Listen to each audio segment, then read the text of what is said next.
We like to see patients at the dental office for regular exams and cleanings as early as they have teeth, so we can find any problems early on and establish a good routine of dental care for regular checkups. One thing that I see a lot is people don't really realize how much their daily habits affect their oral health and how much oral health affects your overall health. Hydration is really important because dry mouth can put you at a higher risk for cavities. We want to avoid anything that has high sugar. I always tell patients the best thing that you can snack on is vegetables, fruits, or look for things like meat sticks or cheese. Smoking tobacco or any tobacco use can affect your gum tissue health. There's different stages of gum disease. So gingivitis is the first stage of gum disease.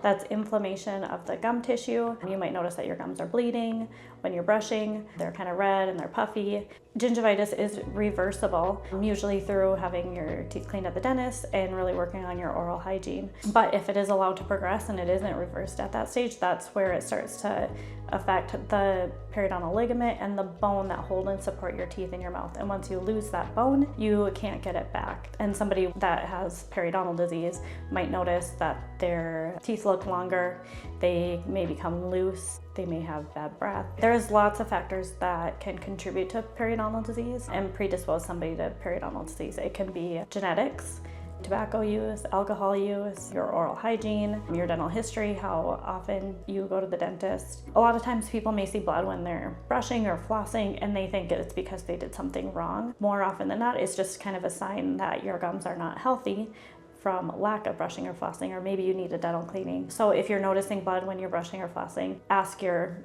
provider when you go in. They can maybe take a look at the technique that you're using or be able to tell by looking at your teeth. I would recommend a fluoride toothpaste for everyone. If you have a child who is still swallowing the toothpaste, then look for a fluoride-free toothpaste until they are able to spit. I would recommend an electric toothbrush, but a regular traditional toothbrush does a good job too.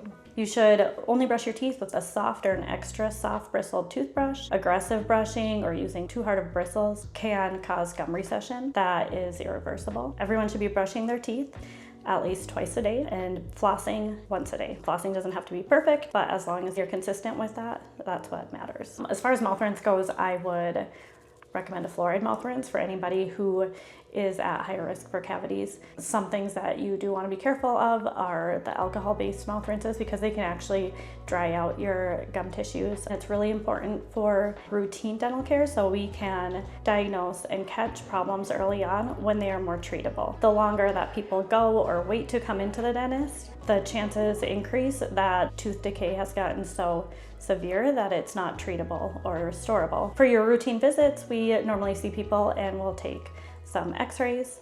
The dentist will come in and do an exam and the dental hygienist will do a cleaning. So after your dental visit, we usually give everybody a free toothbrush, a packet of floss, and some fluoride toothpaste to help you care for your teeth at home. Many people face financial barriers to dental care. A lot of times if they have a dental insurance, they try to find a dentist that is accepting their insurance plan. At Northern Dental Access Center, we provide access to patients who may be struggling to find a dentist because of their insurance or lack of dental insurance. One thing that we tell a lot of our patients is to contact the number on the back of their insurance card if they have one of the state plans, Prime West or Blue Plus. A lot of times they have care coordinators that can help them, whether they need help with transportation to their appointment or finding somebody who takes their insurance. Here at Northern Dental Access Center do have different programs too for patients that have barriers to care, whether it's offering a gas card if they need some help paying for gas to get to their appointment, or if they can't find childcare for the day when they're coming for their appointment. There's usually somebody here that can watch the kids for them while they're getting their dental care done. So if people have barriers to care, it's just really important that they let us know what's in the way and we can try to help them address that.